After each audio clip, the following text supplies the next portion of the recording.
Hello Capricorn, Sun, Moon, Rising, and Venus signs. Kamusta kayo? Sana po nasa mabuti kayong kalagayan. Welcome back po sa Star Tarot. Kung bago kayo rito, welcome din kayo. Thank you sa inyong support. I truly appreciate it. God bless you all. Tingnan natin ang mga mensahe ni Capricorn. We have coins. Wow, Capricorn, money will be coming to you. Merong perang parating, maraming pera ang parating. We don't know where it's coming from, but definitely money will be coming to you. We have 10 temporary situation. Ayan, merong pansamantala. Maaari yung tinitirhan ninyo. Sa ngayon, pansamantala lang. Maaari yung opisina ni ngayon. Temporary lang yan. Maybe nagra-rent lang kayo sa ngayon, nakikitira lang kayo sa ngayon, maaaring ganun ang ganap, but that's not gonna last long, no? You have the energy of the cobweb, protected from negative forces beyond your control. Yan. Rest assured that you are protected, no? Guided and guarded. Kaya wala kayong dapat na ipag-alala, wala kayong dapat na ikatakot, okay? Binabantayan kayo ng universe and the rest of your spirit team. Kayo ay magtatagumpay in some endeavor as well. So, napakaganda rin ito. Achievement ninyo sa ngayon.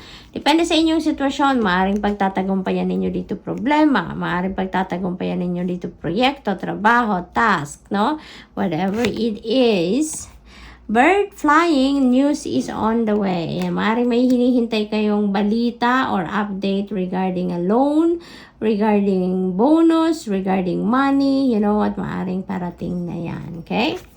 We have 3 affairs with your family. Maaaring yung temporary situation na yan. That could be with the affairs with your family. So, posibleng ganun din ang ganap dyan. May mga inaasikaso din siguro kayo dito na mga bagay-bagay regarding pamilya. You have room, new home, new attitude. So, posible talaga na nagra-rent lang kayo sa ngayon or nakikitira lang kasi kayo sa ngayon. And, meron na kayong bagong bahay na titirahan. Meron na kayong uuwi ang bagong bahay, no? Posibleng ganyan ang ganap. Maaring newly acquired din nyo itong titirahan ninyo, no? Yung home na to. Maybe newly acquired ninyo yan at siguro dito kayo maglilipat, no? There is relocation for some of you, lipat bahay, something like that. Or posibleng bagong attitude, bagong ugali, bagong behavior dito ngayon ang gagawin din ninyo. We have scissors, disappointment in some affair. Ayan, so maaaring may mga ginagawa kayong madidisappoint kayo. Posible din na yung mga disappointment na to could turn into victory. Maaaring malalagpasan nyo na to at magiging matagumpay kayo, no? Magiging victorious kayo. We have the energy of the forest, muddled mind and clear thinking. Siguro ngayon ang nararamdaman ni Capricorn, no? Maaaring naguguluhan kayo about something. Marami din siguro kayong iniisip sa ngayon. We have mountain road. You are on the road to success. Magtatagumpay talaga kayo. We have victory energy. So, maaaring ibang bagay din ito na pagtatagumpayan ninyo. But definitely, you are heading towards success din dito, no? We have feather. Someone you know is undependable and insincere. Someone you know. So, maaaring kaibigan nyo to. Maaaring kapamilya ninyo to. Pamangkin, anak, posibleng person ninyo to, no? Na madidiscover ninyo ngayon na hindi pala siya sincere sa'yo, hindi pala siya mapagkakatiwalaan. Kaya, you know this person. If this message resonates with you, maaring kilala nyo na to. Alam nyo na ganun pala siya, no? Na nagkamali pala kayo ng akala.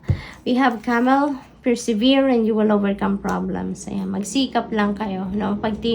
Pagtiyagaan, pagsikapan, no, ninyo ang mga bagay-bagay at pasasaan ba at malalagpasan nyo din ang mga paghihirap, malalagpasan nyo din ang kung anumang problema. What else? We have star, guaranteed success, no? Capricorn, success, success, success. So, ang daming tagumpay dito na parating sa buhay ninyo. You're very lucky.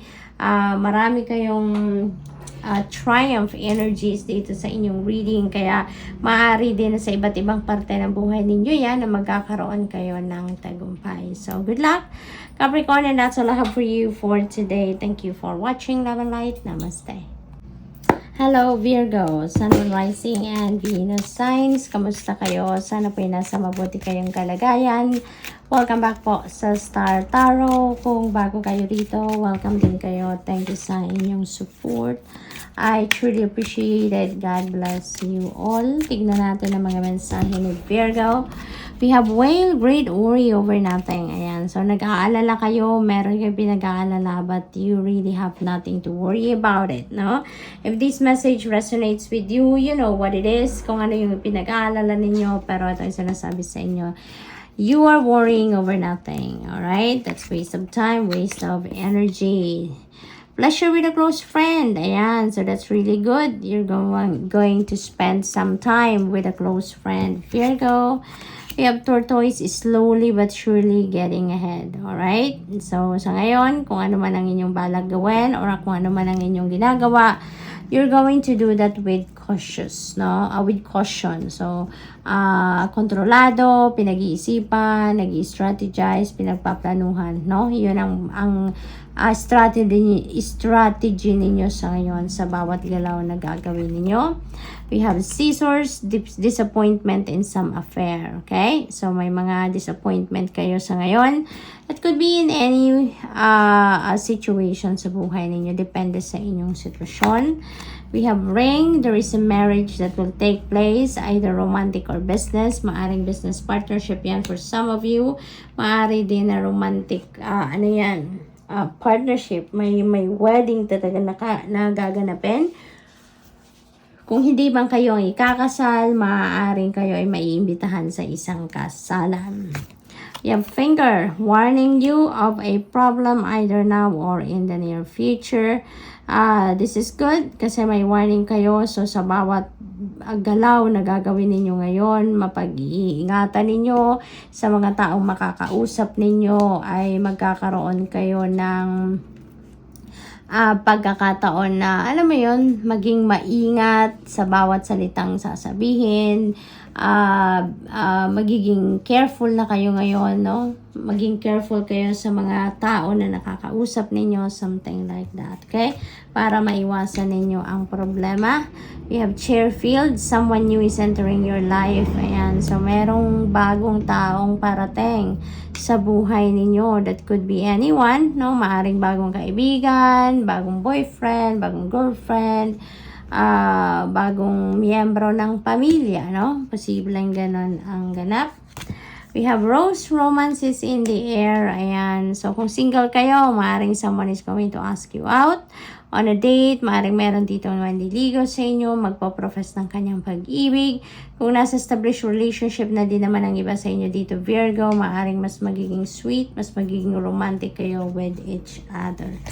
We have both. Wow, Virgo. Napakaswerte naman ninyo sa ngayon. Money or property through an inheritance, winning or windfall, ang parating sa inyo dito. So, maaaring may pamana sa inyo. Dadating. Maaaring property yan. Maaaring pera. Maaaring may panalo dito sa kung ano man ang game of chance. Merong perang dadating na lang. Basta na lang dadating. Merong papasok na pera na hindi ninyo inaasahan. Archway, there are new opportunities, possibilities, and path opening up for you. No? So, napakaswerte talaga ng period na to para sa inyo, Virgo. Maraming oportunidad. That could be anything. Maaring opportunity to travel, maaring opportunity for a new relationship, opportunity, financial opportunities, no? Anything is possible for you sa ngayon. Maraming pinto ang magbubukas for you. We have period of frustration, lessons to be learned. Ayan. So, maaaring yung disappointment na yan, related din yan dito sa frustration. So, kalma lang, no? As much as possible, wag ninyong stressin ang sarili ninyo because that is negative energy. Distract yan sa inyong, sa inyong magandang ganap sa buhay at yan ay makakasira, no? Makakasabotage siya ng magagandang energy parating, kaya dapat nandoon lang tayo sa positive energy. Project positive attitude, positive mindset lang tayo. Wag nating hayaang maapektuhan tayo ng mga disappointment na yan and frustrations na yan, okay? Good luck is in your horizon as well. So when it rains, it pours. Talaga Virgo, napakaganda ng inyong energy. So ito yung i-embrace ninyo sa ngayon ng mga energy. Habang ang swerte ay nasa inyong horizon, madami kayong perang parating, iba't ibang klaseng opportunity. At kahit ano pa, iba-iba, no, relationship din, swerte din kayo. Kaya talagang you are super blessed sa ngayon, ano? We have door, look at that. Opportunities are waiting for you. There are new opportunities as well. So, uulan talaga dito ng opportunities sa inyo Virgo, and yung mga opportunity na to, iba-iba, no? This is in various areas of life. So, good luck. That's all I have for you for today. Thank you for watching. Namalite. Namaste. Hello, Taurus, Sun, Moon, Rising, and Venus signs. Kamusta kayo? Sana po ay nasa mabuti kayong kalagayan. Welcome back po sa Star Tarot. Kung bago kayo dito, welcome din kayo. Thank you sa inyong support.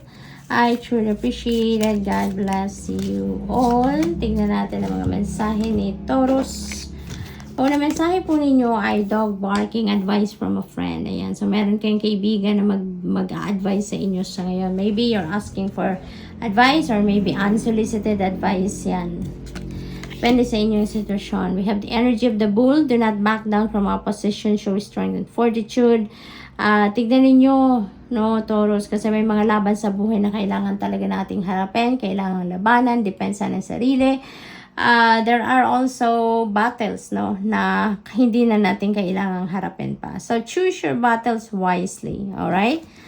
What else? We have Turkey. Someone is behaving stupidly. Now, this could be someone you know. Maaring kamag-anak nyo yan, kapatid, kaibigan, anak, asawa. That could be anyone. Okay? We have pay attention to your work. Yan. Huwag ninyong hayaan na ma-distract kayo. Yung distractions nyo, huwag nyo pong dadalhin sa trabaho ninyo. Okay? Para hindi ma-compromise ang inyong trabaho. Okay?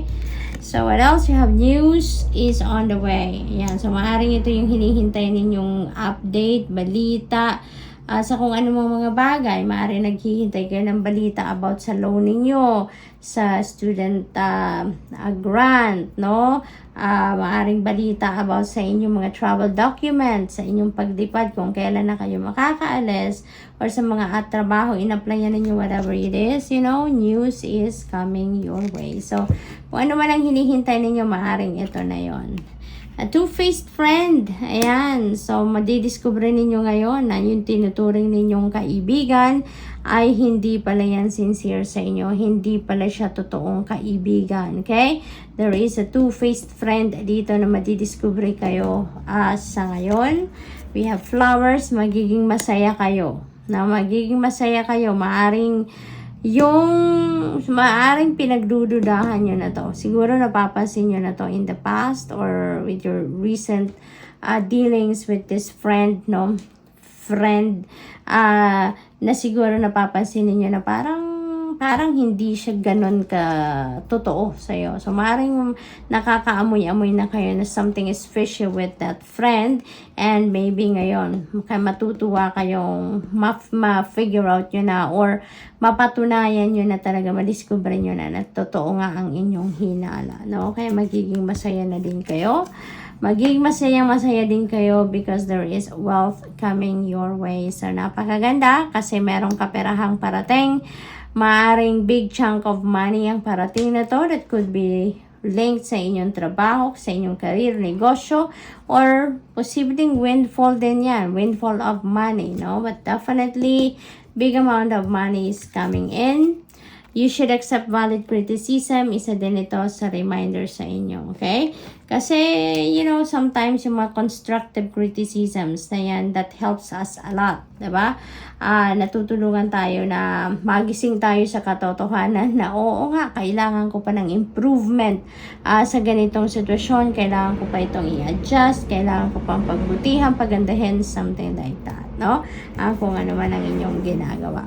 You have the energy of the grasshopper, situations in the balance that require careful handling. Ayan. So, meron ditong sitwasyon siguro, maybe situation with the family or situation with friends, you know. Depende sa inyong sitwasyon. Baka trabaho din ito, no, na kailangan ninyo ng careful na approach, no? Yung maingat na pag-approach sa sitwasyon na ito. Bowl, plenty of material things, no? Talagang when it rains, it pours, no, Taurus? Marami kayong pera, maraming material na bagay na parating din sa inyo. So, ang swerte-swerte ninyo sa ngayon. We have arrow, you are on the right path regarding some aspect of your life. Maaaring iba sa inyo dito nagdadasal for confirmation or enlightenment, no, or clear direction. And this could be the answer sa inyong dasal na yes, you are on the right path. Okay, Taurus? What else? We have camel. Persevere and you will overcome problems. Ayan. So, magsikap lang kayo, no? Magsikap lang kayo. Magtiyaga pa kayo. Kung ano man ang inyong pinoproblema, pasasaan ba at malulusutan mo din yan? Pasasaan ba at makakalagpas ka din sa pagsubok na yan. Alright? Always remember that lahat ng pagsubok na binibigay sa atin ay laging may solusyon. And good luck and that's all I have for you for today. Thank you for watching. Love and light. Namaste.